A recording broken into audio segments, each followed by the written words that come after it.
Okay. So, ayan, balik na tayo. Andiyan pa ba kayo? Pasensya na.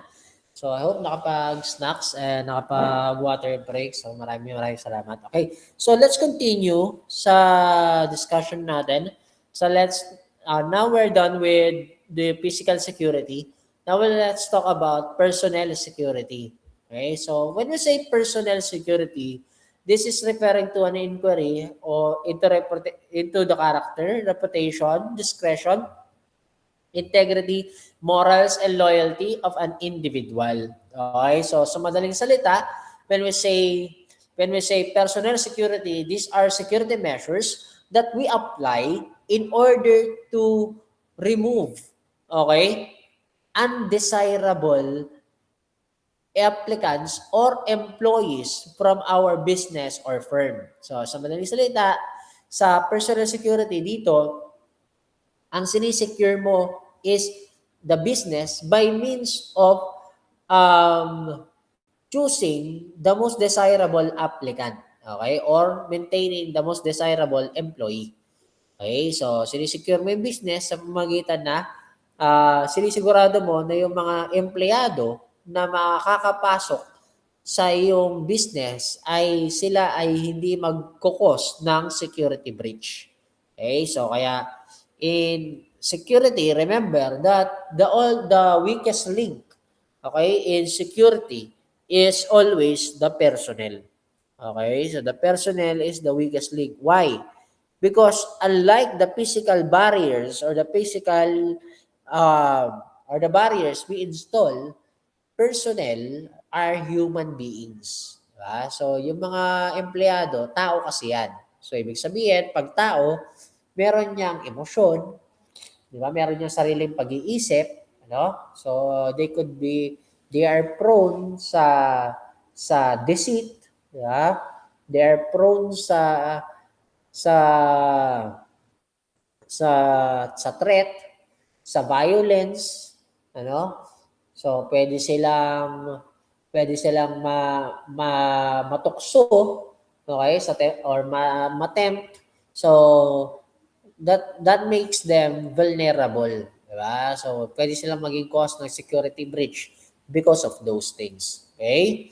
So, now how do we conduct personal security? Okay, so paano ba natin ginagawa yung personal security? So, isang paraan dyan is by means of what we so-called personnel security investigation. Okay, so pag sinabi natin investigation, it refers to an inquiry. Okay? Iniimbestigahan natin yung character, reputation, discretion, and loyalty ng isang individual. So, gusto natin dito malaman, bakit ba natin siya iniimbestigahan? Kasi gusto natin malaman whether yung tao na yon ay suitable and desirable to our business and suitable or desirable to be given with security clearance. Kasi pag ang isang tao ay naging empleyado, nakapasok siya sa isang business, nagkakaroon siya nung tinatawag nating security clearance. 'Di ba? O nagkakaroon siya ng access kung tawagin. Okay? So, ngayon, itong access na to, gusto mong malaman ko yung isang tao, karapat dapat ba siyang bigyan ng access? Okay? So that is the purpose of having personnel security investigation. So, ganun siya, no? So, an example of security investigation is by means of conducting agency checks. So, when we say agency checks dito, nagkakandak tayo ng inquiry to the records, or documentary records ng isang tao sa national and local agencies. So, isang klase niyan, yung tinatawag nating national agency check, ibig sabihin, i-check natin yung record ng isang tao sa mga national agencies. Okay? Example na lang, halimbawa, pinaka-common, pagka tayo nag-apply na trabaho, hiningan tayo ng NBI clearance. Diba? Bakit? Kasi tinitingnan natin kung itong tao ba na to ay cleared, okay, from any criminal records, di ba? Or any derogatory records, in NBI. Okay? So, that's an example of national agency check.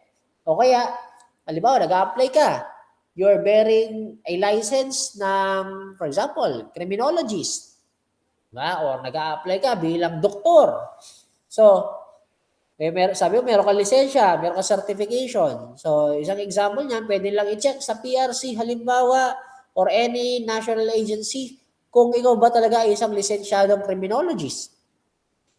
Nagpapakilala kang doktor, nagpapakilala kang lawyer, halimbawa, titignan nila kung nagpapakilala kang lawyer, for example, titignan nila sa Integrated Bar of the Philippines kung talaga bang rehistrado ka bilang isang lawyer. Okay, so those are examples of what is so-called national agency checks. Okay? Now, we have local agency check. So pag sinabi natin local agency check, dito, check naman natin yung record ng isang tao sa local agency. Ano ba yung mga examples ng local agencies? Like, for example, sa kanyang school, sa kanyang barangay, sa mga records niya sa barangay, o kaya yung records niya sa school, sa mga local courts, for example, sa local police. So, yung mga yan, those are examples of what we call local agency check. Okay? Ba nag-a-apply ka bilang finance officer. Nag-a-apply ka, tagahawak ka ng kita. Sa'yo dumadaan yung kita ng kumpanya. Pero they found out sa iyong record pala sa barangay, marami ka palang mga tinakbuhan, di ba, ng pera. O marami kang kinuhanan ng pera. Yan ay kino-consider in the employment, okay, or recruitment ng isang tao. So those are what we call local agency check. Okay? So, aside from agency checks, we also conduct background investigation. Okay? So, anong ibig sabihin ng background investigation? This is a more comprehensive inquiry rather than the mere agency checks. Kasi pag agency checks, tinitignan lang ay yung record. Kung meron ka bang record sa mga agencies. Pero in the background investigation, on the other hand, dito, tinitignan yung pagkatao mo. Your entire background. Okay? Your entire personality. Tinitignan dyan. It includes your character, your loyalty, your reputation, your morals, okay? Integrity, tinitignan dyan. Okay? Sa background investigation. So kaya nga, di ba, minsan pagka, halimbawa, nag-a-apply ka ng isang trabaho, isa sa ikakandak nila ay background investigation, titignan, magtatanong-tanong sa iyong place of residence. Di ba? Kung saan ka nakatira, ipagtatanong-tanong ka, anong klaseng tao ba tong si Juan de la Cruz? Di ba? Or halimbawa, ikaw ay nag-a-apply ng trabaho, ipagtatanong-tanong ka kung sino yung mga madalas mong kasama, ano yung madalas mong gawain, sa anong bagay ka kilala sa inyong barangay, for example. So, mga ganon. O kaya sa mga previous mong mga naging katrabaho, previous mong mga nakasama. Diba? So, those are what we call background investigation. Okay? Titignan yung iyong suitability. Pero in terms of your reputation, in terms of your character. Okay? So, hindi lang siya basta records. So, naintindihan yung pinagkaiba ng background investigation at yung agency check.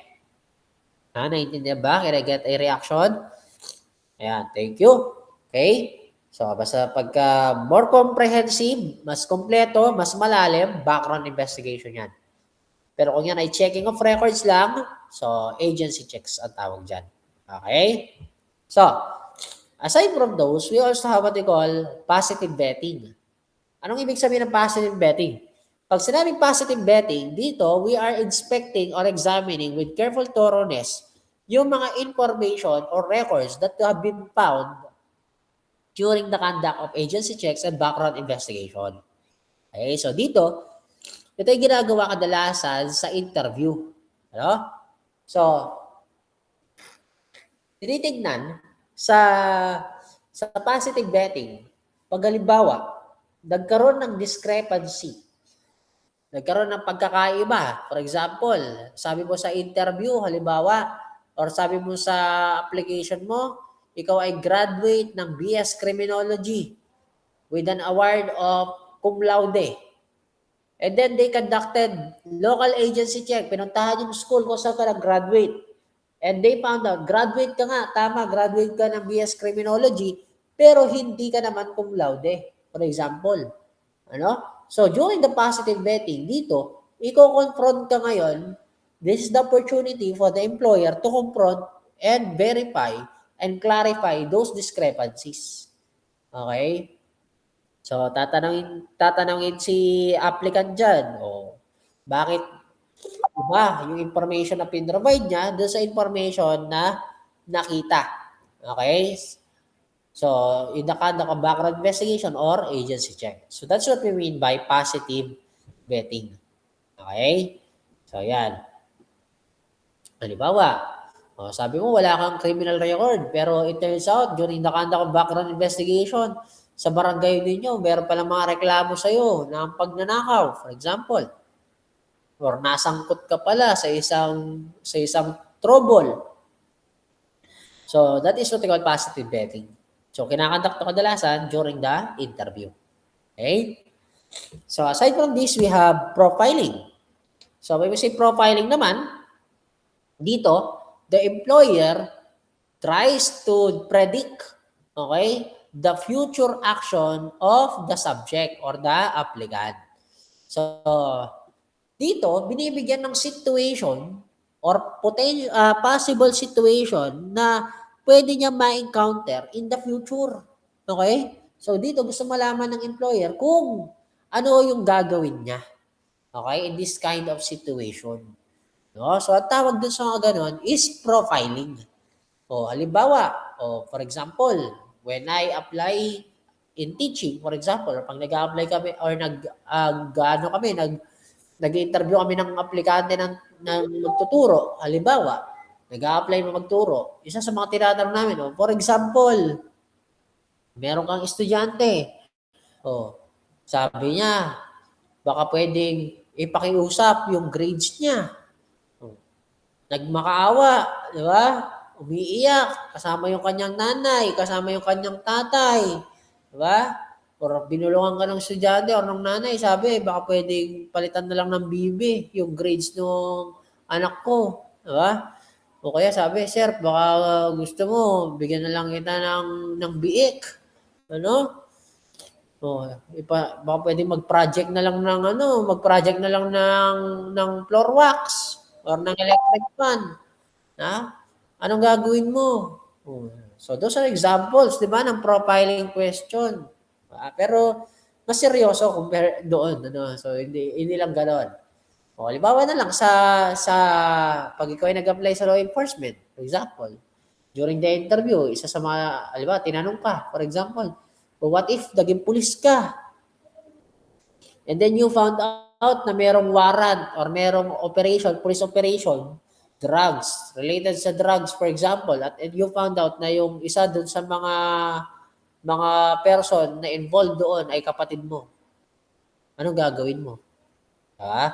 So, those are examples of profiling. Diba? Gustong malaman ng employer kung ano yung gagawin mo sa isang possible future situation. Okay? Na pwede mo kaharapin doon sa trabaho. Okay? So, aside from profiling, so we also utilize deception detection techniques. So, pag sinabi natin deception detection techniques dito, gumagamit naman tayo ng mga deception detection techniques like polygraph examination. Okay, so pag gumagamit tayo ng polygraph examination, so may mga kumpanya na ganyan na kasama sa kanilang recruitment process yung polygraph examination. Okay? Also, we have what we call lifestyle or financial and lifestyle inquiry. Dito naman, ang iniimbestigahan naman is more of the financial status ng isang tao. So, kadalasan ginagawa ito not only to the applicants but also to the employees. Diba? Tinitingnan ano yung katayuan mong pinansyal. Ano yung mga ari-arian mo. Ano yung mga business or sources of income na meron ka? Ikaw ba ay merong mga liabilities na binabayaran? Meron ka bang mga pagkakautang? Anong klaseng lifestyle ang ginagawa mo or meron ka? Madalas ka bang mag-travel? Ikaw ba ay nagpupunta sa casino? Ikaw ba ay nagsusugal? Di ba? Oh. Ikaw ba ay nag-i-scatter? Ha?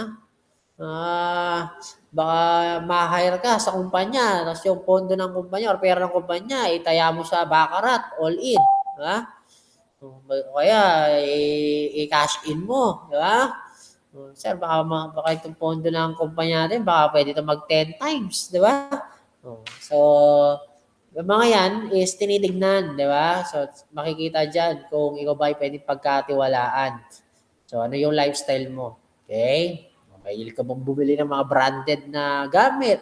Ganon. O, kasi baka mamaya, magkaroon ng, kaya ginagawa rin yan even sa employees. Kasi titignan dyan, kung meron bang huge difference yung lifestyle mo nung ikaw ay na-hire dun sa, or nung bago ka ma-hire at dun sa time na ikaw ay na-hire na. Diba? Mamaya, no, ikaw yung humahawak ng kita ng kumpanya nung ikaw ay nag-a-apply pa lang, nagko-commute ka lang, di ba? Nag-a-apartment. O, samantalang after 1 year ng pagtatrabaho, ikaw yung humahawak ng kita ng kumpanya, sa'yo dumadaan, abay nakabili ka na ng sasakyan, ha? O, nakapagpagawa ka na ng malaking bahay. O, titignan nila ngayon, ano ba yung sources of income mo? Ha? Ano ba yung mga sources of income na meron ka? Paano mo na-achieve yung ganyang lifestyle? So on, so on. Okay, so that is financial and lifestyle inquiry. Also, we have what we call exit interview. So, in the conduct of exit interview, so dito naman, ginagawa ito sa departing employee. Okay, so pag halimbawa, yung isang empleyado ay paalis na sa kumpanya, so nagkakandak tayo ng exit interview. So bakit merong exit interview?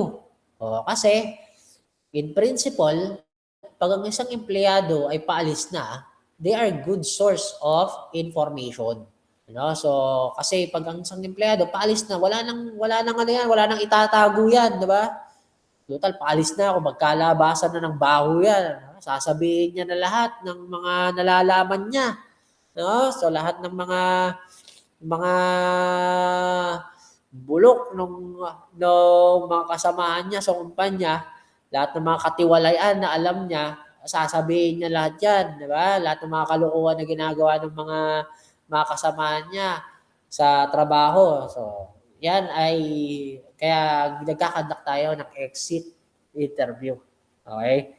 So, para malaman natin yung suitability ng mga empleyado o ng mga tao sa kumpanya. Okay? So, those are what we call personnel security. So, naiintindihan ba? Maliwanag tayo dito? Okay. So, good. So, now let's proceed with what we call operational security. So, this is part of the information and document security. So, ito yung isa sa importante. So, pag sinabi natin operational security, dito, ang pinoprotect naman natin ay mga processes, formulas, patents, industrial and manufacturing activities. So, ibig sabihin, anything that has something to do with the operation of the business. So, the protection of it is what we call operational security. So, yung lahat ng mga impormasyon, lahat ng mga proseso, mga ingredients, or mga kagamitan na ginagamit in the daily operation ng isang business or ng isang kumpanya, pinoprotektahan natin yan. Okay? So, by means of what is so-called operational security. Okay? So, ano ba yung mga pinoprotect natin dyan? Isang example nun ay yung tinatawag nating trade secret. Okay? Ano ba yung trade secret? So, pag sinabi natin trade secret is consists of any formula, pattern, device, or compilation of information which is used in one's business and gives him opportunity to gain advantage. So, ibig sabihin, pag sinabing trade secret, ito yung mga bagay na nagbibigay ng edge or ng advantage sa'yo over your competitor. Ibig sabihin, dahil dito sa mga bagay na to, nakakalamang ka sa mga kakompetensya mo. Okay? So, mas malaki yung kinikita mo, mas malaki yung napoproduce mo. So, basta anything na nagbibigay sa'yo ng kalamangan, compared with your competitor, ang tawag po doon ay trade secret. Okay? So, for example, halimbawa na lang yan. Halimbawa, ang business mo ay, ikaw ay gumagawa, nagmamanufacture ng wine. For example, halimbawa, ang usual na paggawa ng wine, para maging wine ang isang ang proseso niyan, halimbawa, ay umaabot sa natural fermentation ng wine. Halimbawa, umaabot siya ng isang buwan. For example, kailangan mong buruhin ng isang buwan para maging wine yung isang fruit juice. Halimbawa. For example lang So isang buwan. Yun yung common na ginagawa ng lahat. So lahat ng mga manufacturing ng wine, inaabot sila ng isang buwan sa pagmamanufacture. Ikaw, meron kang na-invento or meron kang na-discover na paraan na instead na isang buwan ang gugulin para ikaw ay makapag-produce ng wine, ang kailangan lang ay 15 days. So, kalahating buwan lang, nakakapag-produce ka na ng wine. So, dahil dun sa na-discover mo at ginagamit mong pamamaraan. So, tawag ngayon doon sa ginagawa mong yon ay trade secret. Okay? So, tawag doon sa ginagamit mong yon ay trade secret. Bakit? Kasi binibigyan ka nun ng advantage. Binibigyan ka nun kumbaga binibigyan ka nun ng advantage over your competitor. Okay? Sir, hanggang kailan valid ang trade secret? Okay? Hanggang kailan valid ang trade secret? The answer is definitely. Ano ibig sabihin indefinitely? Ang trade secret, hanggat yan ay hindi nalalaman ng iyong competitor, okay? Hanggat yan ay hindi nalalaman ng iyong mga competitor, yan ay magagamit mo in your advantage. Okay? Magiging advantage sa iyo yan hanggat hindi nalalaman nila kung paano mo or ano yung ginagamit mo yun. Okay? Sa'yo yan. Pwede mong gamitin yan kahit gaano katagal. Example na lang yan. Halimbawa, yung secret formula ng KFC. Di ba? Hanggang ngayon, dahil di pa rin alam ng mga competitor kung anong ginagamit ng KFC, so sa kanila yun. Di ba? So, ganun siya. No? So, how about, sir, pag nalaman nila, do you have a protection? Meron ka bang legal protection? Pag nalaman nila, ginamit nila, for example, can you sue them? Can you make them liable? The answer is no. Okay? Pagdating sa trade secret, sa'yo yan, hanggat di yan nalalaman, pero pag yan ay nalaman, hindi mo sila pwedeng kasuhan. Okay? So, yon ang disadvantage kayo ng trade secret. Di ba? Mas matagal mo siya mapapakinabangan hanggat hindi yan nalalaman ng competitor mo.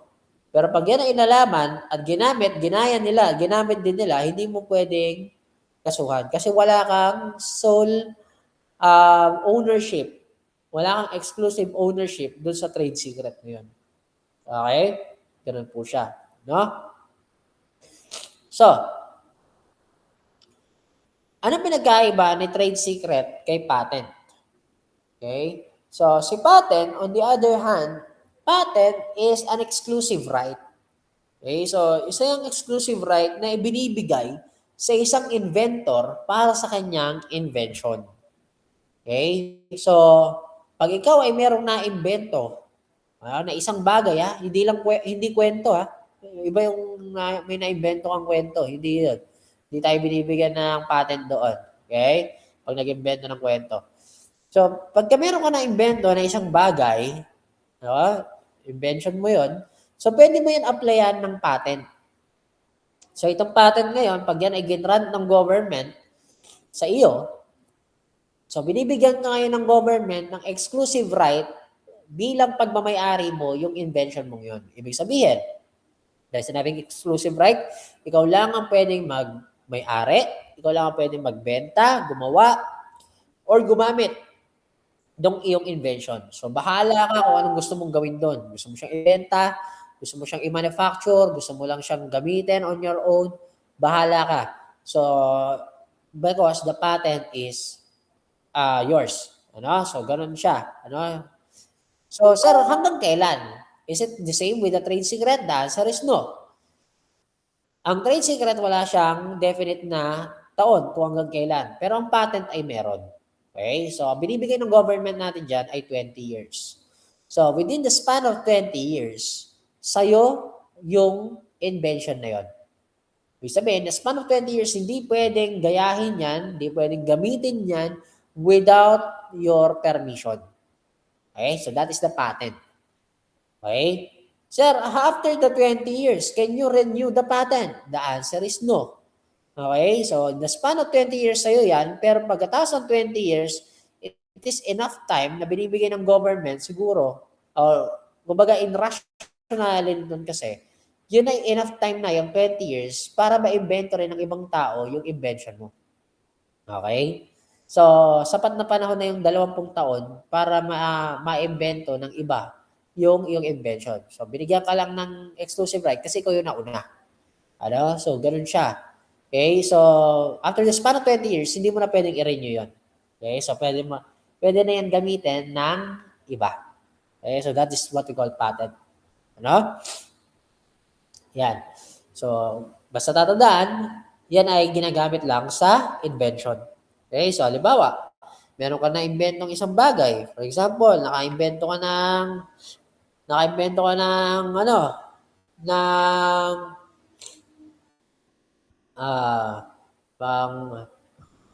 for example, naka-invento ka ng e-bike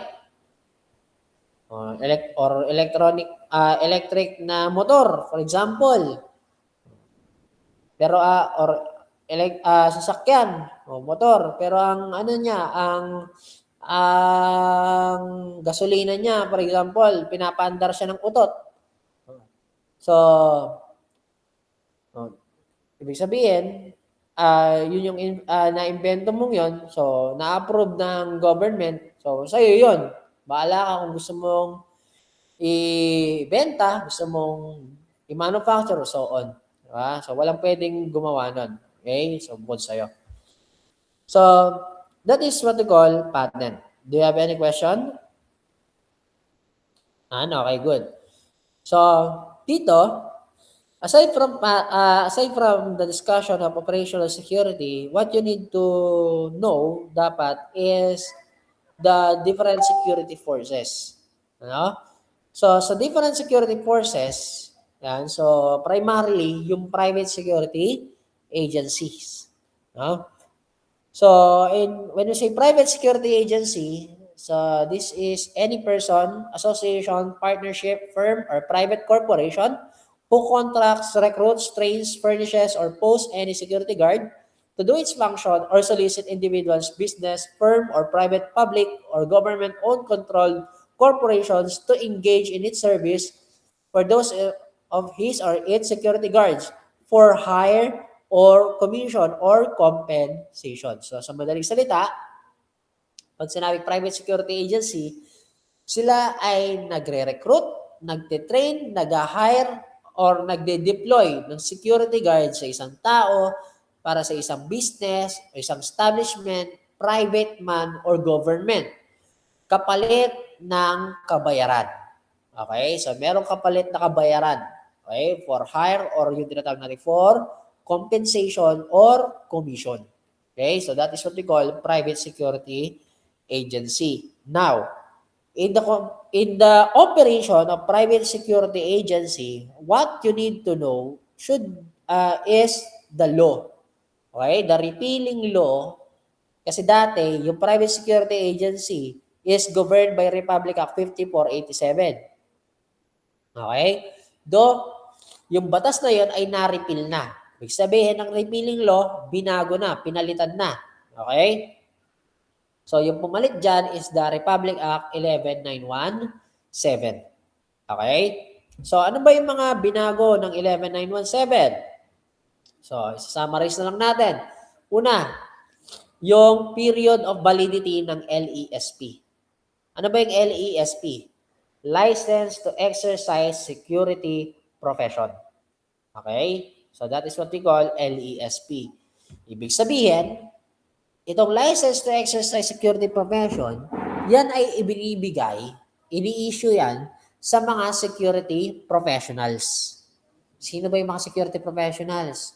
Mga security guard, security officer, security consultant, private detective, security operator. So, yung mga yan ay kailangan nila magkaroon ng LESP or License to Exercise Security Profession. At ang LESP under Republic Act 11917 is valid for a span of 5 years. Okay? So, 5 years na ang validity ng LESP under the Republic Act 11917. Okay? Another, ano pa ang important provision nito? Yung dami ng private security guard na-deployed ng private security agency. Okay? So, in the previous law, Republic Act 5487, the maximum number of security guard that could be employed by a private security agency is 1,000. Okay? So, sa dating batas, 1,000 ang pinakamaraming private security guard na pwedeng i-employ ng isang private security agency. Pero, sa bagong batas, sa Republic Act 11917, the maximum number of security guard that could be employed by the private security agency is now 2,000. Okay? So, 2,000 na yung maximum number ng security guard na pwedeng i-employ ng isang private security agency. Okay? So, that is by virtue of Republic Act 11917. Okay? So, aside from those, the Republic Act 11917 provided the general requirements, okay, or requisites and disqualification for license for the security professionals. So, general requisites niyan, they should be a Filipino citizen, physically and mentally fit, good moral character, and must not possess any disqualification. So, ibig sabihin ng general requisites, nag-a-apply ito sa lahat ng security professionals. Okay? General disqualification naman, so ito, pag meron ito, regardless of the security professional, so hindi siya po pwede. If you are dishonorably discharged from the service sa PNP and AFP, you are physically and mentally unfit, you are convicted of a crime involving moral turpitude, and you are addicted to drugs or alcohol, or you are known as dummy of a foreigner. Okay? Or if you are an elective or appointed government official. Okay? So, yan yung mga general requisites na meron tayo at general disqualifications. No? So, aside from those, ayan. So, meron tayong mga basic qualifications for some or for the specific security professionals. Example niyan, the agency, operator, or manager. So, para ikaw ay mag-operate or mag-manage ng isang private security agency, you must be at least 25 years of age. Okay? So, you must possess a bachelor's degree, or you are also a part owner or company ng corporation or ng security agency. Okay? You must be with a person with good moral character. You have not been convicted of a crime involving moral turpitude, and you must be physically and mentally fit. Okay? So, aside from the security guard, ang security operator or manager lang ang merong minimum age requirement. Yan. Yeah. 25 years. So, next is security consultant. So, for consultant, ang requirements naman should be master's degree, okay, sa criminology, MPA, MNSA, or Industrial Security Management, and or LLB. So, tapos ka ng law. or you have at least, and you must have at least 10 years of experience pagdating sa security operations. Okay? So, dapat meron kang experience sa security. Bakit? Kasi nga, ikaw ay consultant. Ikaw ay magpo-provide ng advice sa mga referring to security. Okay? Security officers naman, so general requirement is you must be at least a graduate of security officer training course, or you could be a retired personnel from PNP or AFP. Okay, so yan, pwede kang security officer. Or security guard, pag sinabi naman natin security guard, you must be at least high school graduate, or yan, minimum age is 18 and a maximum age of 50. Okay? So, you must undergo pre-licensing training. And you must be cleared in PNP and NBI. So, remember, there should be a training. Pre-licensing training. Okay? So, speaking of license, in private security agency, merong dalawang license. So, una, yung LESP. Pag sinabing LESP, License to Exercise Security Profession. So, yun yung lisensya na pinoposes ng mga security professionals natin, like security guard, security officer, security consultant, security manager. So, that is LESP. So, the another license is the LTO, or the License to Operate. So, itong LTO, or License to Operate, so this is issued naman for the private security agency. Okay So, si LESP para sa security professional. Si LTO para naman sa security agency. So, para yung security agency ay makapag-operate as a security agency, makatanggap sila ng kontrata. So, kailangan meron silang license to operate. Okay? So, merong dalawang klase ng license na meron. We have temporary license and regular license. Kailan merong temporary license? Pag yung security agency ay merong less than 200 security guard. Okay? Temporary license lang. Pag less than 200 yung kanyang security guard. Pero kapag more than 200 na, meron siya 200 or more na security guard employed, so kailangan niya nang kumuha ng regular license. Okay? Naintindihan? Maliwanag tayo dito? Naintindihan yung pinagkaiba ng LESP at saka ng LTO? LESP para doon sa mga security professionals, para sa tao yan. LTO para doon sa agency. Pag walang LESP, hindi siya pwedeng ma-hire bilang security guard, security officer, security consultant, so on.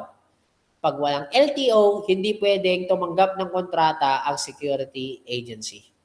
Okay? So, ganoon siya, So, pareho, yung LTO at LESP, kinukuha po yan sa PNP SOSYA. So, PNP SOSYA, yan yung nagpo-provide ng licensing training sa mga security guards, ay security personnel or security professionals at mga security agencies. Okay? Yan. So, aside from license to exercise security profession at license to operate, isa pang license na kailangan sa operation ng private security agency ay yung firearms license. Yan. So, bawat unit ng firearm ng isang private security agency ay dapat merong license. Lisensyado dapat lahat ng baril ng security agency. Now, the question, gaano karaming firearm ang inaalaw ng batas na iposes ng private security agency? Okay. So, sa dating batas, ang nakalagay doon, the maximum number of the firearm should be at least or should not be more than 1 firearm for every 2 security personnel. So kung halimbawa, si private security agency ay merong 500 security guard ang maximum number of firearm na meron sila is 250. Kasi 1:2. Dalawang security guard, isang firearm. Okay? Pero, sa bagong batas, okay, may bagong batas. Sa bagong batas, ang sabi na ng bagong batas in terms of the number of firearm, the number of firearm of a private security agency should not exceed the number of the security guard employed. Okay? So, ibig sabihin, so isang private security agency, kung meron niyang 500 na security guard, hindi na sila limitado sa 250 na firearm. Okay? Pwedeng lumagpas na sila sa 250 units ng firearm. Pwedeng 300, pwedeng 400, pwedeng 450, pwedeng 500. Provided na yung firearm ay hindi dapat mas marami kesa sa security guard. Ano? Kasi ang sabi ng batas, hindi naman sinabi ng batas na 1:1 ang requirement. Di ba? Pag sinabing 1:1, as requirement, pag 500 yung security guard, dapat 500 din yung firearm. Hindi. Ang sabi ng batas sa pagdating sa firearm, the number of the firearm should not be or should not exceed the number of the security personnel employed. Ibig sabihin, pwedeng lagpas sa kalahati. Pwedeng 3/4, basta hindi siya lalagpas sa dami ng security personnel employed. Okay? Hindi pwedeng 500 yung security guard mo, pero yung units ng firearm mo 600. Ha? O anin mo yung anin naman yung sobra-sobrang firearm, di ba? O, meron ka bang isang security guard na ang dalang firearm is 2? Diba?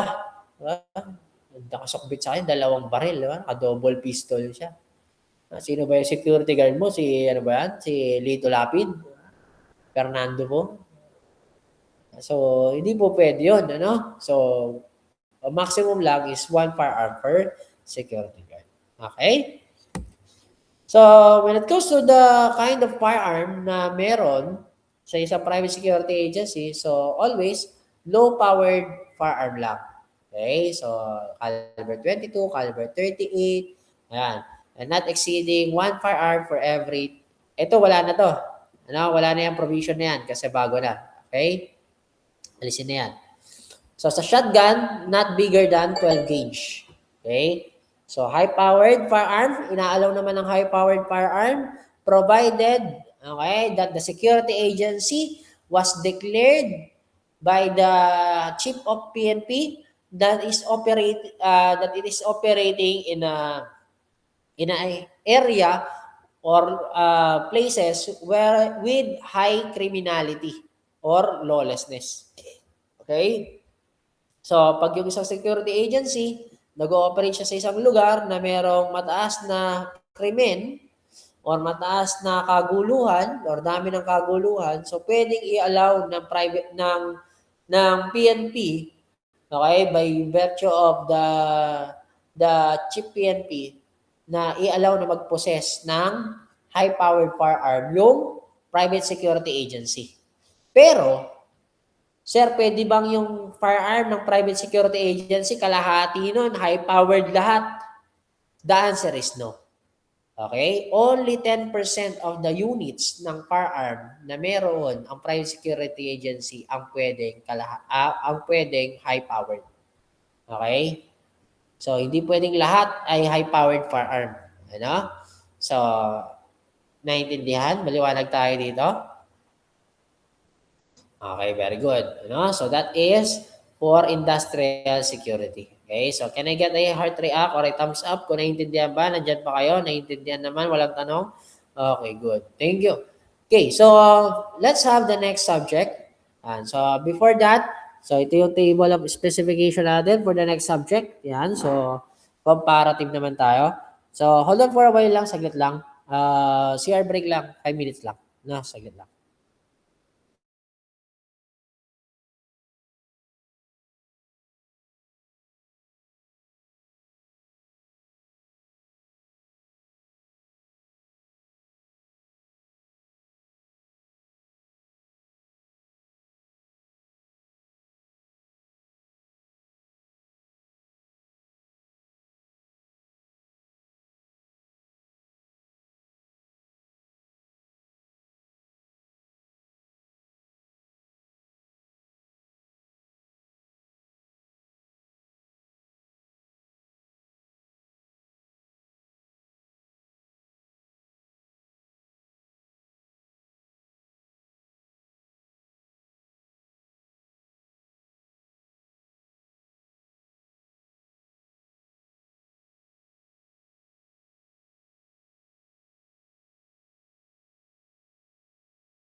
Okay, so we're back.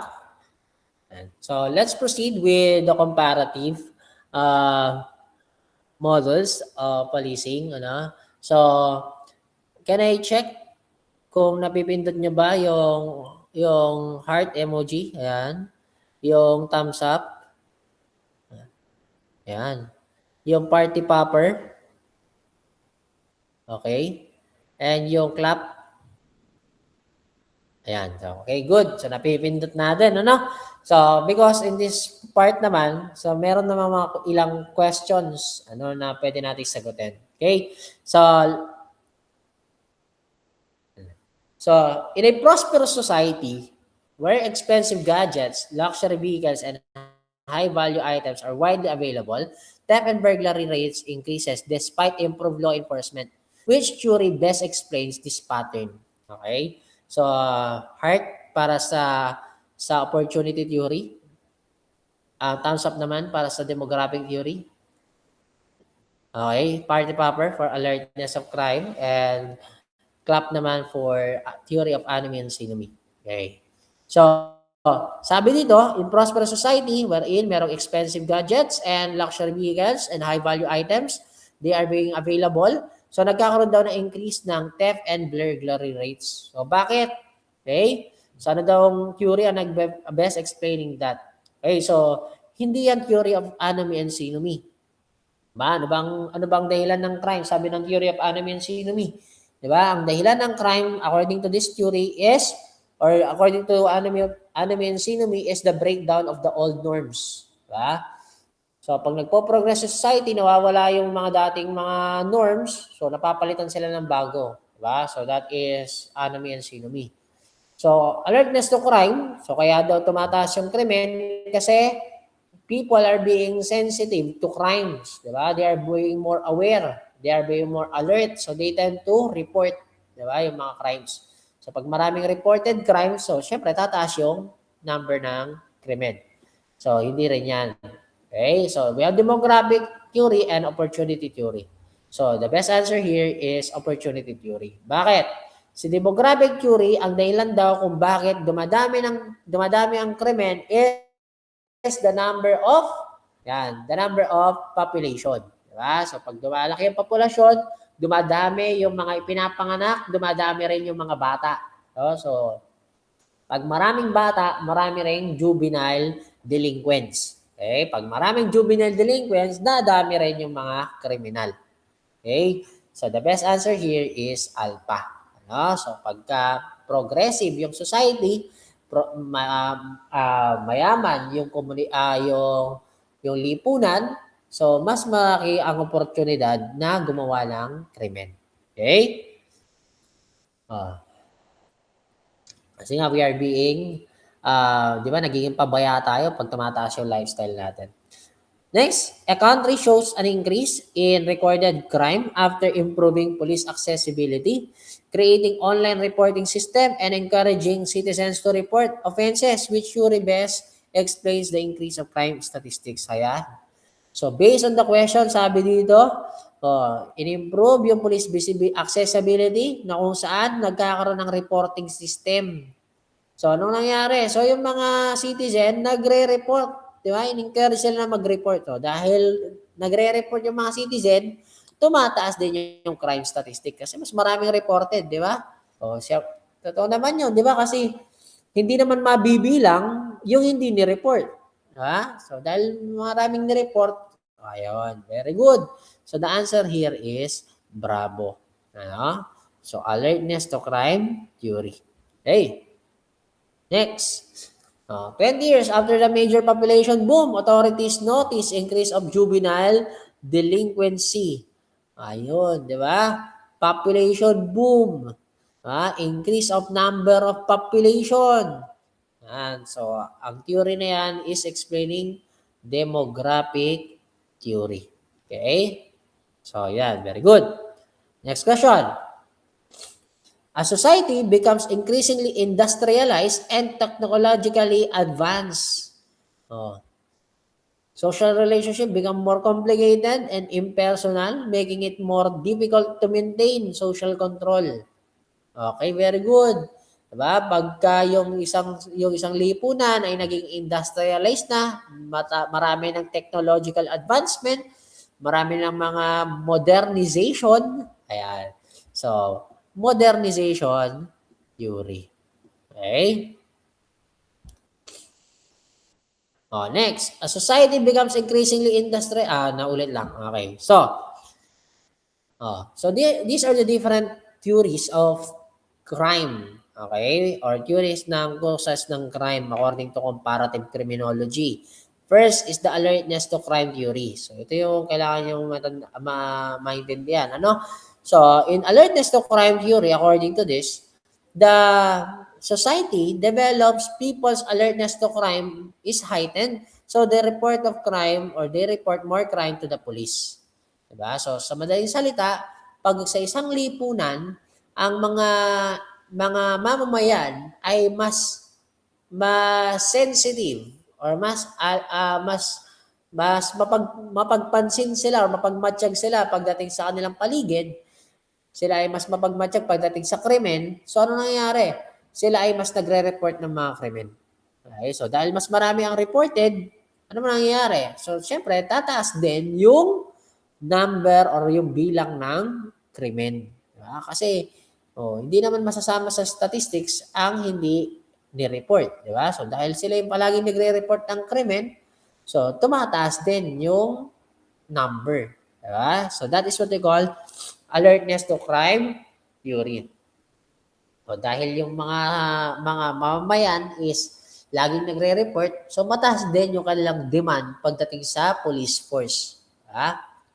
Ganun siya. Next is we have the economic or migration theory. So in economic or migration theory, this is crime is everywhere is the result of unrestrained migration or overpopulation sa urban areas. So dahil marami na yung populasyon, maraming tao nakatira sa isang lugar, so nagkakaroon ng gathering ng iba't ibang kultura. So nagkakaroon ng pagbuo ng tinatawag natin ghettos or slums, di ba? Kaya papansinin natin, madalas, mas marami yung squatters area sa mga syudad. Di ba? Bakit? Kasi maraming mga tao nagmamigrate, di ba, doon sa mga syudad. Example na lang yan, sa Maynila. Di ba? Kaya mapapansin natin, maraming mga squatters area or slum areas. Kasi ang tawag sa atin, in layman's terms, squatter area, di ba? Pero technically, yung mga slum areas or mga ghetto areas. So, mas marami siya sa syudad, di ba? Kasi maraming mga tao nagpupunta sa syudad. So, such as sa capital or sa Manila, no? So, ano nangyayari? So, nagbubuo sila ng slum areas. So, doon na nagiging pugad na yon or doon na nag-originate yung iba't ibang klase ng krimen.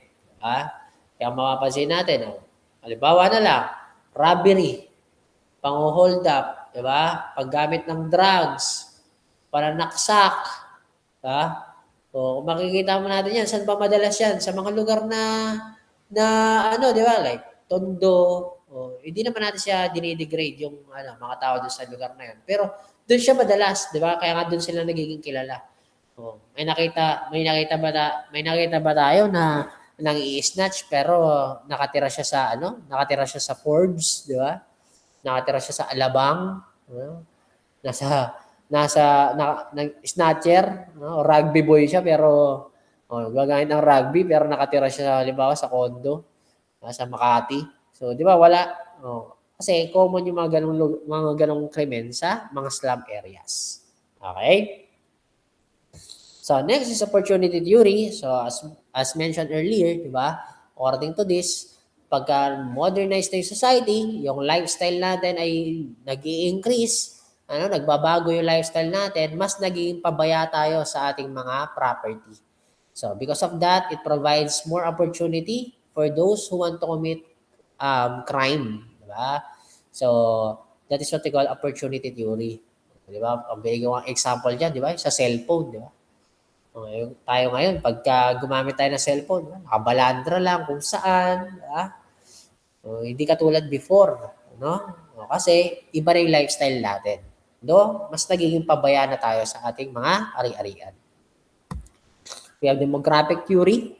Pag sinabi naman natin demographic theory, so this is based on the event when a great number of children are being born. Yan. So pagka lumaki ang population due to the what we so called baby booms, yan, or yung dami, mataas na bilang ng birth rate, so nagkakaroon ng yun ay nagiging ugat din ng pagdami ng juvenile delinquents or eventually pagdami ng criminals or pag-crime. Kaya nga mapapansin na before sa mga malalaking bansa na maraming populasyon like China for example, dati talamak ang krimen at kahirapan sa ganong klase ng bansa. Diba? Kasi overpopulated sila, tapos mataas pa yung birth rate, di ba? Palaging kumbaga yung dami ng pinapanganak mas marami yung pinapanganak kaysa dun sa namamatay. So, ganun. Mataas yung birth rate nila. So, kaya nga ang ginawa, dahil nahihirapan yung government, to solve yung mga problems na yun, so ginawa nila, they limit, di ba? Nagkaroon ng tinatawag na one-child policy. Diba? So, sa mga pamilya. So, ganun. Okay? Kasi sa atin, mapapansin natin, di ba? Kung sino yung medyo hindi naman natin sa dinidegrade, di ba? Or hinahamak. Pero common observation, di ba? Kung sino yung medyo hirap sa buhay, so medyo kinakapos, sila yung maraming anak. Di ba? So, hindi naman lahat, di ba? Pero common, di ba? Yun yung sa atin. Di ba? Meron siyang, pagka mapapansin mo, may karay-karay pa na baby, di ba? May nakahawak sa palda na bata, no? Tapos meron siya buntis pa, ano? So, yan. Next is deprivation theory. So, in deprivation theory naman, so this is based on the premise na ang crime is a result of the rising expectations, di ba? Because of the rising expectations ng society, okay, ng mga tao sa paligid, even with ourselves, di ba? Tumataas din ang expectation natin sa ating mga sarili. So, though hindi naman tayo lahat ay capable to achieve such expectations, di ba? Di lahat tayo may means. For example lang sa atin, di ba? Ang expectation ng society, di ba? By the age ng, for example, before the age of 30 or by the age of 30, dapat you are established, meron ka ng trabaho, magandang trabaho, meron ka ng sariling bahay, di ba? At least meron ka sariling sasakyan for you to be called progressing, di ba? Sa buhay. Hindi naman lahat ng tao ay merong means, di ba? Para ma-achieve 'yun. Kasi ang expectation, para magkatrabaho ka, kailangan makagraduate ka. Diba? Para magkaroon ka ng ganito, dapat makapag-aral ka, so on, so on. Hindi naman lahat ng tao nakakapag-aral. Hindi rin lahat ng nakagraduate ay merong trabaho. Hindi rin lahat ng may trabaho ay merong mataas na sweldo. Diba? So, anong mangyayari? They resort to crime. Diba? Total, ang usapan lang naman, sabi sa society, dapat yumaman ka or dapat, lalo kung yun ang mo, dapat magkaroon ka ng mga bagay na to. Hindi naman sinabi ng society kung paano. Sabi mo gano'n. So, gagawin natin. Doon tayo sa illegal. Parang strain theory, very good. Diba? Parang strain theory. Okay? So, hindi siya makuha sa legal, sa illegal. Napansin mo, yung magulang mo, yung lolo lolo mo, lolo ng lolo, ang ninuno mo, lahat sila gumawa ng legal diba? Lahat sila lumaban sila ng patas, walang nag-illegal sa kanila, kaya medyo napansin mo, kaya siguro kaya hanggang ngayon di pa rin kami mayaman, diba? Lahat sila legal yung ginawa. Ako ang puputol ng sumpa, among ganun, nag-illegal ka, dahil doon, yumaman kayo, nagkaroon kayo ng generational wealth, Parang sa ano lang, para sa payo lang ni Ichan, ano. Kung napapanood niyo sa Facebook or sa TikTok. So, though somewhat, 'di ba? Hindi ko sinabing mag-illegal kayo, loko kayo. Oh, pero it happens, 'di ba? Sa ano, it happens in reality, 'di ba? So may mga ganun, no?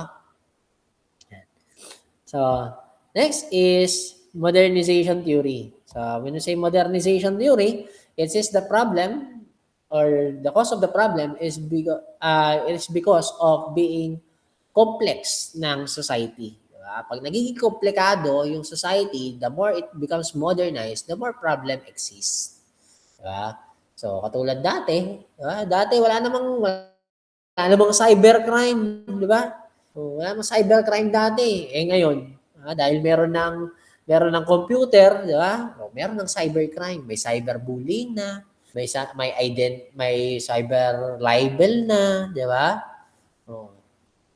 Dati yung identity theft, hindi ganoon kalaking problema 'yan, 'di ba? Halimbawa, nakuha yung ID mo. Apply ka lang affidavit of loss kasi yung ID mo minsan pwedeng gamitin. 'Di ba? Nawalan ka ng ID. Dati nawalan ka ng ID, dalawa lang 'yan. It's either gamitin, isoli sa'yo 'yan. 'Di ba? O kaya gamitin pantakot ng daga, 'di ba? Pagka nawalan ka ng picture dati, 'di ba? Ano? O kaya maiwanan mo yung, alala ko dati, pag naiwanan mo yung Facebook mo, naka-login sa internet shop kasi uso yung internet shop dati, computer shop eh. Ewan ko kung naabutan nyo pa yun. Uso yung internet shop dati, naiwanan mo naka-login yung Facebook mo. Di ba? Ang poproblemahin mo lang dyan, hindi mo poproblemahin kung gagamitin sa illegal yan eh. Ang problema mo lang dati, pag naiwan mong bukas yung Facebook mo sa internet shop, asahan mo, kinabukasan, bakla ka na. Ha? May nag-post na gamit yung Facebook mo. Inaamin ko po. Matagal ko nang kinikim-kim to. O, diba? Bading po ako. Ganon. Yun lang ang problema mo. Yun lang pwedeng mangyari sa Facebook mo dati. Pag naiwan mo nakabukas, ngayon. Diba? Pagka mayroong taong nakapag-access na ng Facebook, diba? Makakapang-scam na yan. Diba? Kasi yung pagbibigay ng pera ay mabilis lang, GCash, di ba? Pwede na siya mag-apply ng kung ano-anong loan, so on, so on, di ba? Marami na siyang pwedeng gawin na krimen. So, yun yung problem, di ba? Because society become more complex, no? Dati, pagka bibili ka ng isang bagay, bibili ka ng cellphone, di ba? Pupunta ka sa mall, di ba? Bibili ka ng cellphone. Ngayon, may online shopping na, di ba? Order ka sa Lazada ng cellphone, order ka sa Shopee ng cellphone, or sa marketplace ng cellphone. O pagdating sa'yo, yung laman, bato. Diba? Bakit nangyari yon? Kasi, meron ng existing na modernization. Online na kasi. Kung dati bibili ka ng cellphone, tapos binigay sa'yo, bato. Diba? Katapang mong kriminal, kung gano'n ang gagawin mo dati, diba? May bibili sa'yo cellphone, tapos bibigyan mo, bato. Ipalo sa'yo yun. No? Pukpok sa'yo yun. Kasi face-to-face yung transaction dati. Ngayon, hindi na. Okay? So, also, theory of enemy and synonymy. So, nagkakaroon ng problem because of the breakdown ng mga old norms. Diba? So, yung mga dating nakasanayan, mga dating norms na meron tayo, so ngayon ay wala na. Diba? So, hindi na natin siya kumbaga, di na siya masyadong nasusunod or nababago na siya. Diba? Pinaka-common yan, halimbawa na lang sa bisyo. Diba? Naalala nyo pa, diba? Example natin. Dati, pagka bisyo, ang pwede lang magbisyo dati, may trabaho. Diba? Yung mga matatanda. Pag nakita ka ng bata dati, nagsisigarilyo, talagang para siyang sinumpa ng society. Diba? So, talagang papagalitan siya. Ngayon, iba na. Diba? Bata mismo, nagbe-vape. Diba? Bubugahan ka pa eh. Diba? Marinig mo yung mga bata. Diba? Alika, shotgunin kita. Kanyang ganun. Ano? So, hindi na katulad dati. Yung norms, diba? Kasi, Iba na yung iba na yung norms ng mga kabataan ngayon. So nawala na yung before. Ha? Dati, ang ano natin, galangin yung mga matatanda. Yan, mga ano. Ngayon, yung mga kabataan, iba na. Iba na yung dealings nila sa matatanda. Di ba? Iba na yung pakikipag-usap nila. Ha? Lalo yung mga youngstana na, di ba? No? Yung mga law. Di ba? Yung mga EA dun, law. Ano? Lo, wala kang bitaw, lo. Huwag ka nakipag-usap sa lolo, ano? Pinagalitan siya ng lolo. Ha? Ano ka ba ng bata ka? Gabi ka na umuwi. Lo, wag mo ako sawayin, lo. Wala kang bitaw. Diba? Binabawalan mo ako ngayon, lo, kasi 0 days ko. Pero tandaan mo, pagka wala na ako sa 0 days ko, lo, di ka kasama sa paglipad ng eroplano. Diba? Oh. Ano? So, iba na yung mga kabataan ngayon. Ha? Okay? So, those are the different theories. Okay? Na talagang iba yung epekto ng sipon sa akin. So, those are the different theories of crime according to comparative criminology. Okay? So, now, another question. Which of the following best explains why transnational crime requires international police cooperation? And, okay. Okay, very good. No? So, pag sinabi nating transnational crime, di ba? Or ito yung tinatawag nating borderless crime, di ba? So, ito yung mga crimes committed in one state that affects other states, or it is committed in more than two or more states. Okay? So, pwedeng yung krimen, ginawa siya sa isang bansa, pero ang naapektuhan ng mga bansa ay higit sa isa, or pag yung krimen halimbawa ay ginawa siya sa iba't ibang bansa. Okay? So that is what we call transnational crime. So the best reason kung bakit meron tayong international cooperation or police cooperation such as Interpol, di ba? Asianapol is because these are the crimes that often cross borders, and involve multiple jurisdictions, di ba? So dahil transnational crime siya, maraming mga state yung naapektuhan or involved, so it involves different jurisdictions. Okay, so the answer here is Charlie. Okay, next. A Philippine citizen commits cyber fraud affecting victims in several countries. So, authorities in other country request the Philippine government to surrender the suspect for trial. What must exist between the Philippines and the requesting country? Okay, very good. Huh? So, for a person to be transported or surrendered to another state for the purpose of prosecution, or for the purpose of formal investigation, or for the exercise of the punishment, ang tawag dyan is extradition treaty. So yun yung dalawa, yun yung dalawang dahilan para i-extradite ang isang tao. Ano? It's either para siya ay maimbestigahan, formally, or para siya ay magbayad ng sentensya, or ng parusang naipataw sa kanya. So that is what we call extradition treaty. So, several law enforcement agencies in the Philippines are conducting simultaneous operations against transnational cybercrime syndicate. Which agency is responsible for supervising and coordinated anti-transnational crime operation? Okay, very good. Diba? Pag sinabi nating transnational crime sa ating bansa, this is a primary responsibility of, the PCTC, or the Philippine Center for Transnational Crime. So, yan yung nagsusupervise ng mga operation na related sa transnational crimes. Okay? Next. To improve the country's ability to fight international crime syndicates, the PCTC organizes specialized training programs for law enforcement personnel which mandate of the PCTC is being implemented. Okay? Training programs daw. Okay, very good. So these are national capacity building against transnational crime. So pag sinabi natin capacity building, ibig sabihin, ini-improve natin yung kapasidad or yung kakayahan, okay, ng ating mga law enforcement agencies to combat transnational crime. So isa yan sa mandate ng PCTC, okay, or the Philippine Center for Transnational Crime.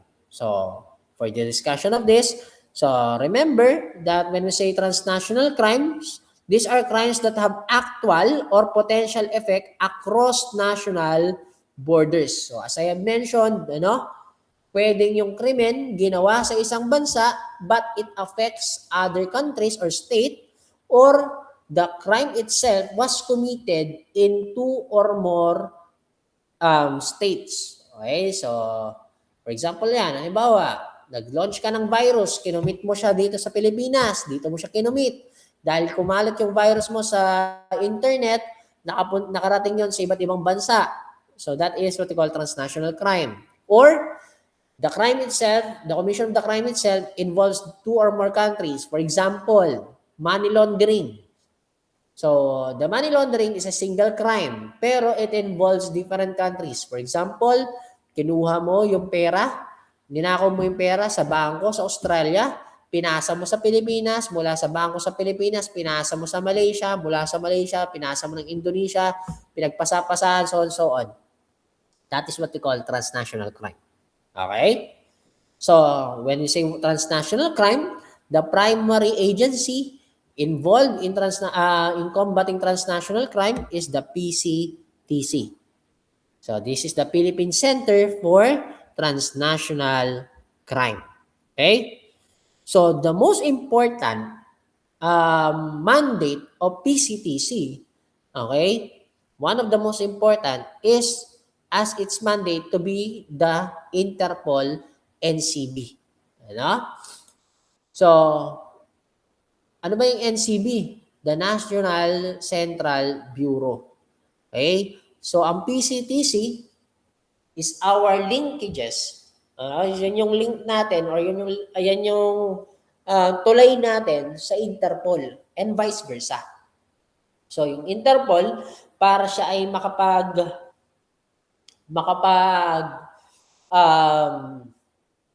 coordinate sa local law enforcement natin, dinadaan yan sa PCTC.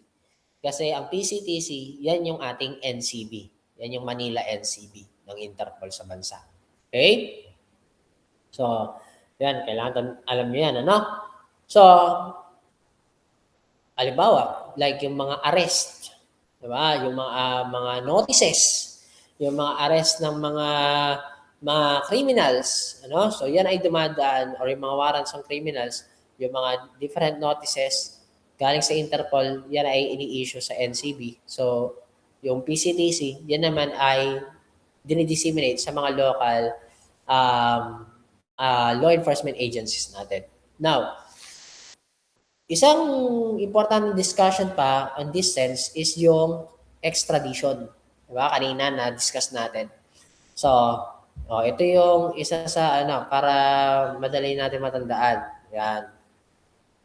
So, what is extradition? So, when we say extradition is a process, okay, whereby a person found in the Philippines is surrendered to a requesting state or for prosecution or punishment of an offense.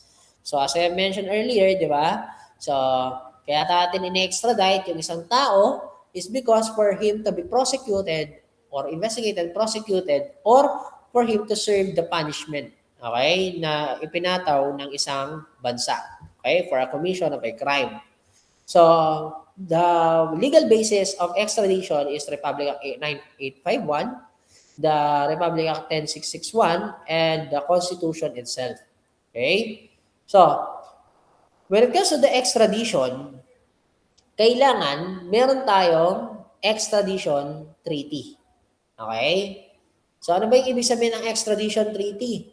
So, when we say treaty, this is an agreement between two or more states, okay, that if a person found in their territory or in their state is is subject for prosecution or a convicted offender to be sentenced or to exercise to be punished or meron ng punishment or meron ng sentensya, however fugitive siya, nagtago sa isang bansa, so iso-surrender niya doon sa requesting state. So that is what we call extradition treaty. So yan ay kasunduan sa mga bansa, ano? So marami tayong mga bansa na meron tayong extradition treaty. Okay? So, ano ba yung proseso ng extradition? Okay? So, when you say, eto. So, dito pa tayo sa principles. Okay? Bago tayo sa process. First is the dual criminality. Remember na hindi lahat ng mga krimen na nakomit sa isang bansa ay subject for extradition. Ano? So, unang kailangan i-consider dyan is the principle of dual criminality. Anong ibig sabihin nun? That the crime committed by the person in the state requesting the extradition is also punishable under our criminal law. Okay? So, sa madaling salita, kailangan yung krimen na ginawa niya doon sa bansa na nagre-request ng extradition niya ay kinukonsidera ding krimen sa atin. Okay? Yun yung tinatawag nating dual criminality. Hindi pwedeng crime sa bansa na yon, na-convict siya doon, tumakbo siya dito sa Pilipinas, pagdating sa bansa natin, wala naman tayong ganung batas.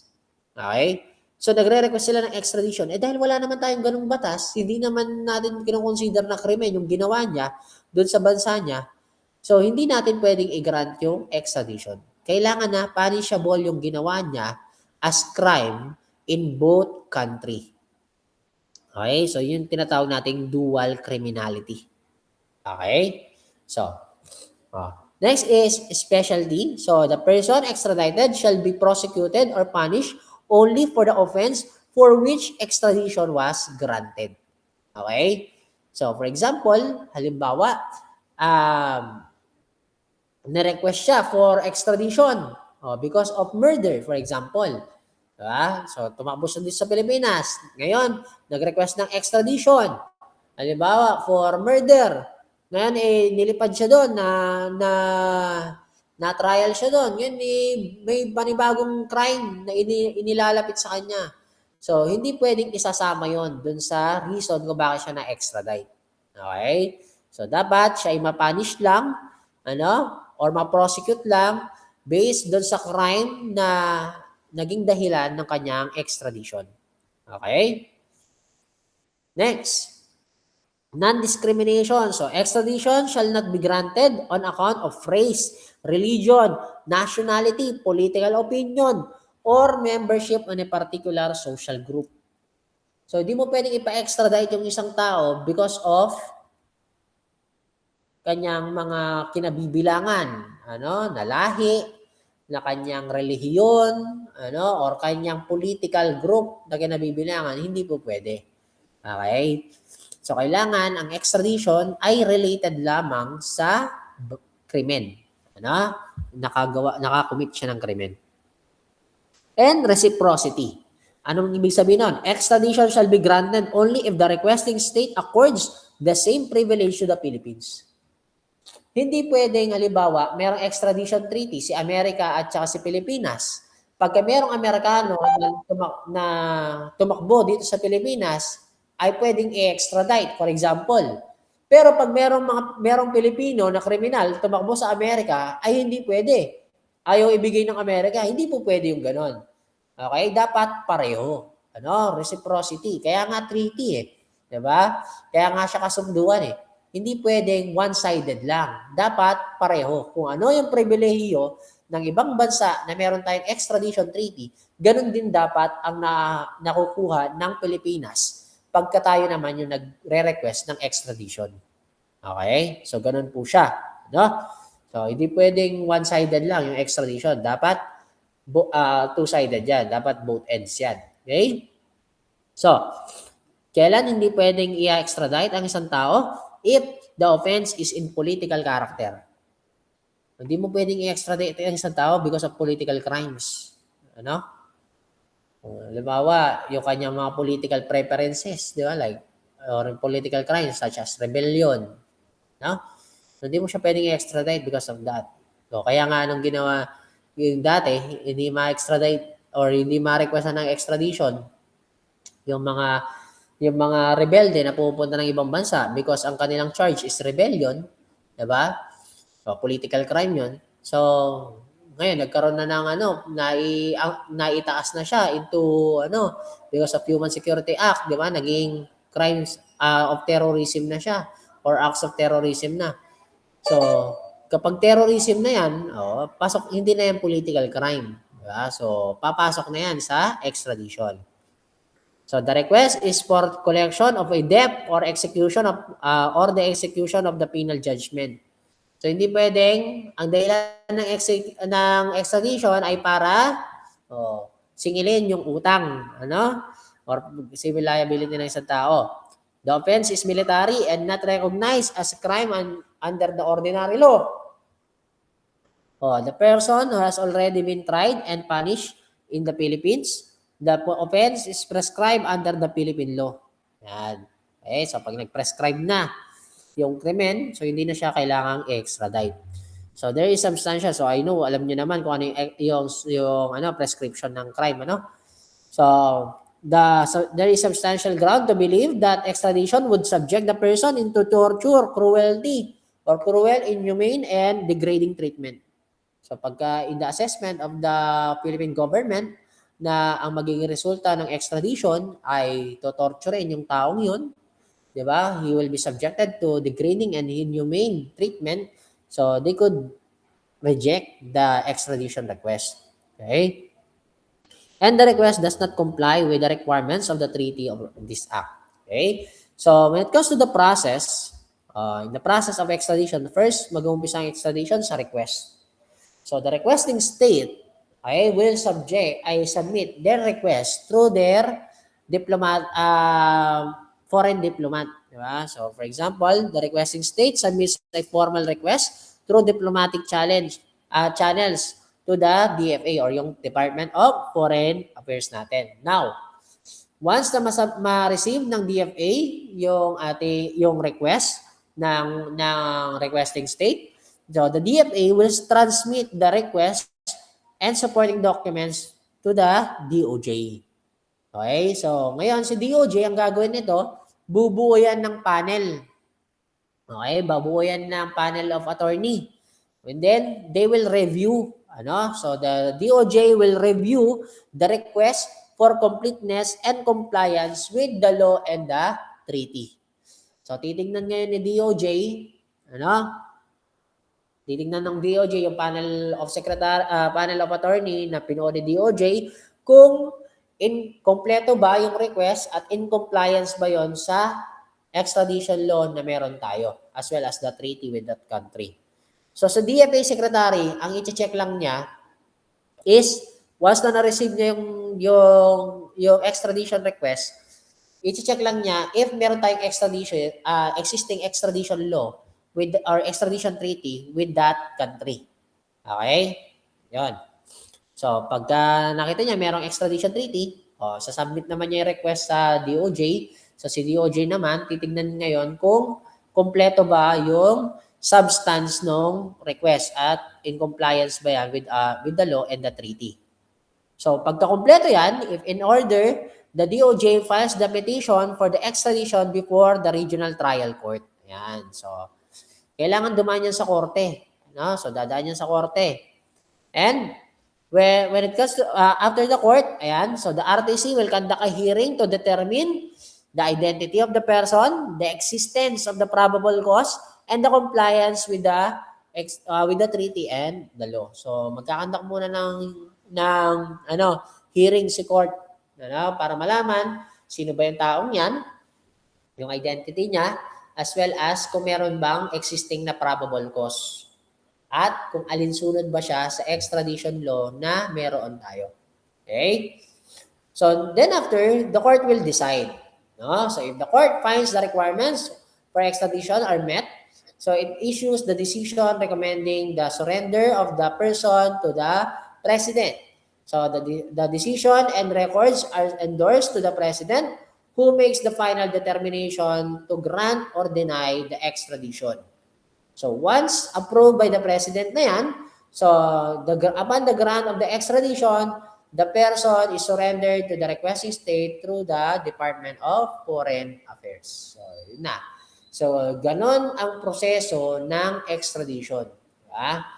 So medyo masalimuot siya pagdating sa ating okay? So ang hinahanap lang, tatandaan, ang hinahanap lang ng korte para ma-extradite yung isang tao at isurrender siya sa isang requesting state ay probable cause.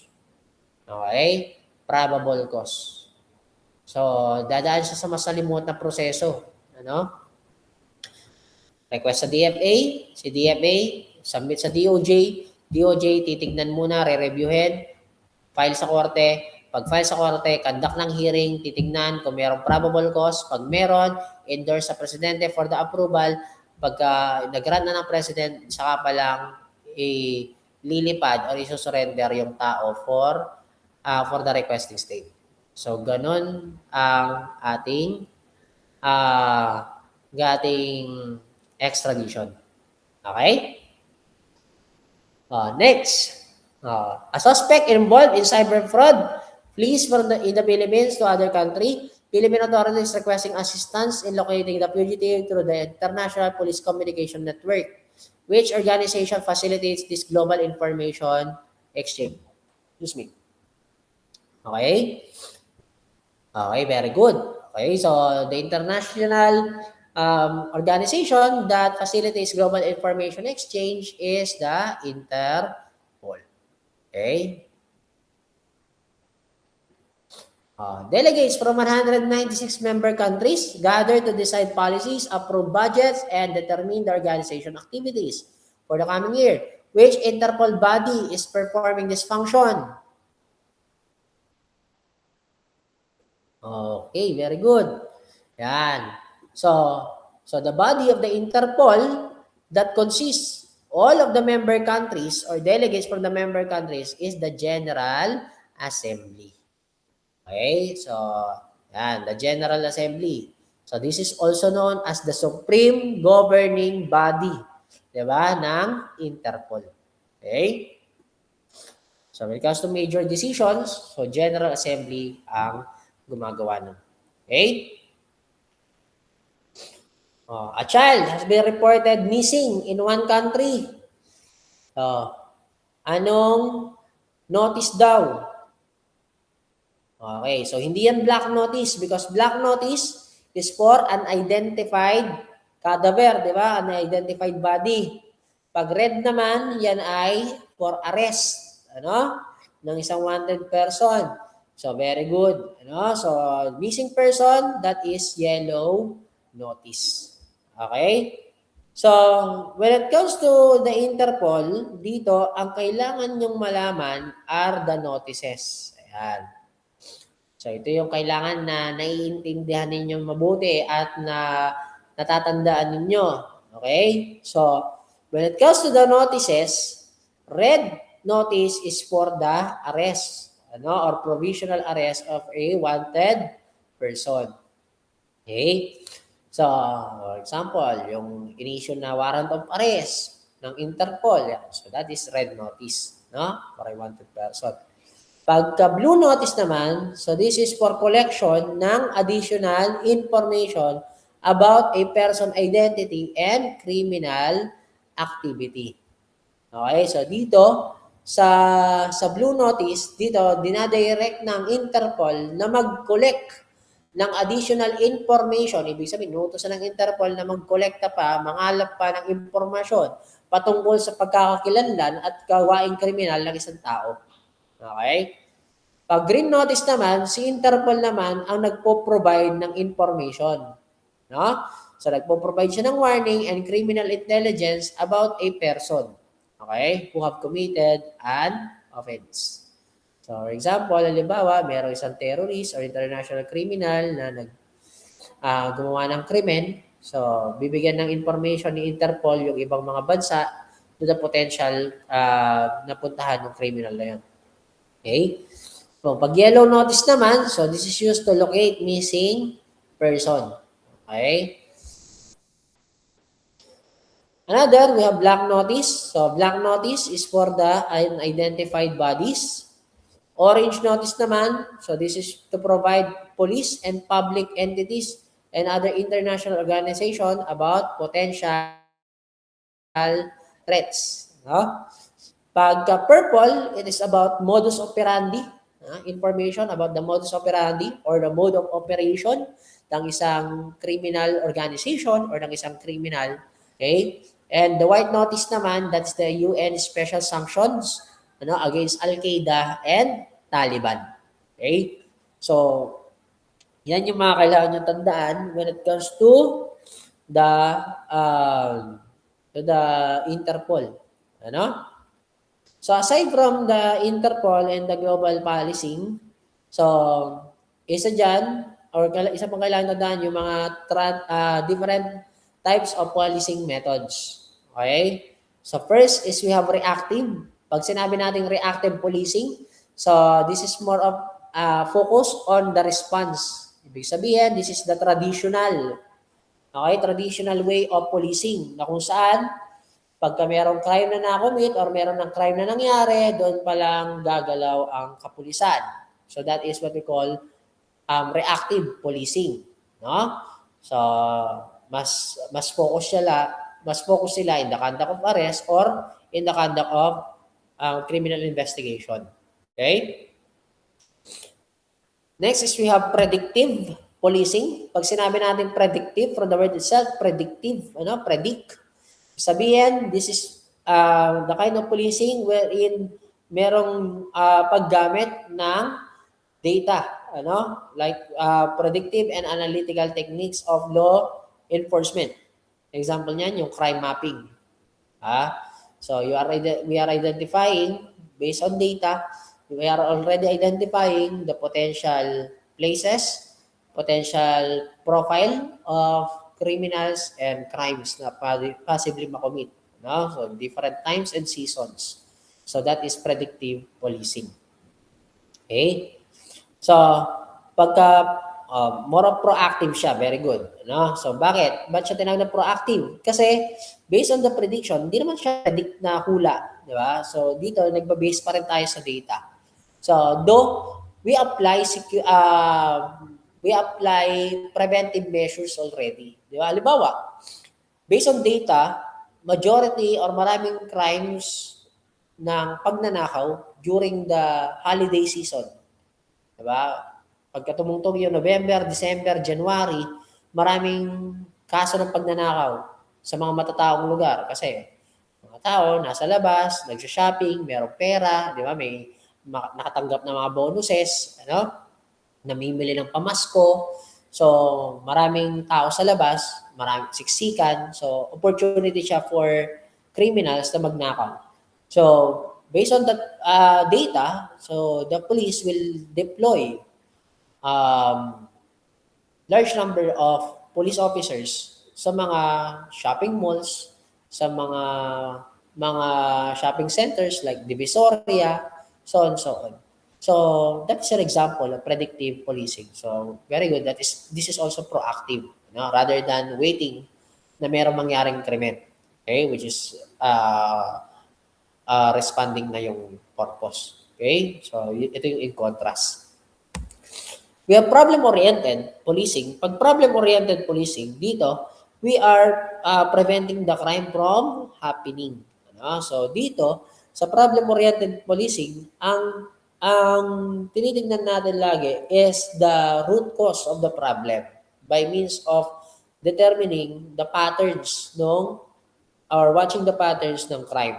Okay, so for example, sa isang community, majority ng mga criminals ay mga minors. So the reason behind bakit yung mga minors ay nagko-commit ng crime is because they are highly engaged sa activities ng gang. Nagme-member sila sa mga gang. So doon nila natututunan yung paggawa ng crime. So ano nangyayari? In problem-oriented policing, so you will approach the problem on the root cause. Di ba? doon sa ugat mismo. So you will conduct policing methods or strategies that could abolish or restrict the activity of the gang. Diba? So that's what we call problem-oriented policing. No? We have community-oriented policing. Pag sinabi naman natin community-oriented, so the police work closely with the community. So yung trabaho ng police, talagang sinasama nila yung community sa pagkandak ng trabaho.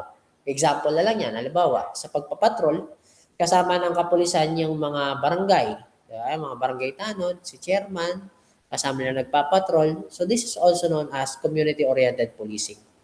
Okay, so they work closely with the community in their area of responsibility.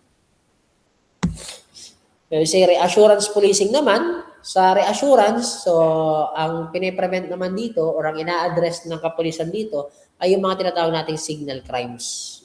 Okay? So when we say signal crimes, these are crimes that gives an impression of unsafety environment sa mga tao. Diba? So example niyan, vandalism, di ba? Pinaka-common yan, vandalism.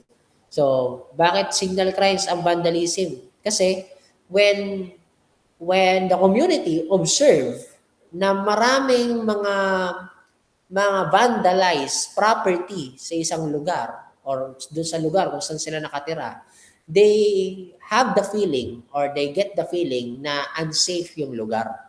Diba? Parang ano na lang yan, parang pumasok ka sa isang bahay or sa isang establishment or sa isang eskinita, nakita mo ang daming mga graffiti, ang daming mga sulat, or kahit nga sa isang bahay lang, halimbawa, pumasok ka sa isang bahay, ang daming sulat, diba? Ang daming abandonado siya, halimbawa, ang daming mga graffiti.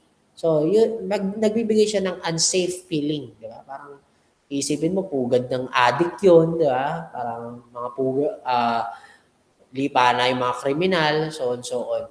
No? So, sa reassurance policing, yun ang pine-prevent, or yun yung mga ina-address. Yung mga crimes na nagbibigay ng feeling of unsafety sa community. Kaya siya tinawag na reassurance, di ba? Kasi binibigyan mo ng assurance, di ba? Ina-assure mo yung community na sila ay safe. Okay? And we have global policing. Pag sinabi naman natin global policing, so dito, we are building linkages, di ba? So, we are developing, ayan, out of a distinct blend of legal tools, justifications, based on shared needs and goals, and concerted cooperation with human and technological assemblage. Diba? So, tayo, we are forming linkages with other law enforcement agency, so in the different parts of the world. Diba? So, nakipag-cooperate tayo through the Interpol, nagjo-join tayo sa mga organizations such as ASEANAPOL, the UN. So, yan ay for the purpose of global policing. Diba? Kasi yung crimes na ina-address natin, most of them are transnational crimes. Diba? So, they are problem of not only one country but many countries. Okay, so kaya nakipag-cooperate tayo sa ibang bansa. Okay, so that is a global policing. Okay, so that's all for COMPA. So now let's proceed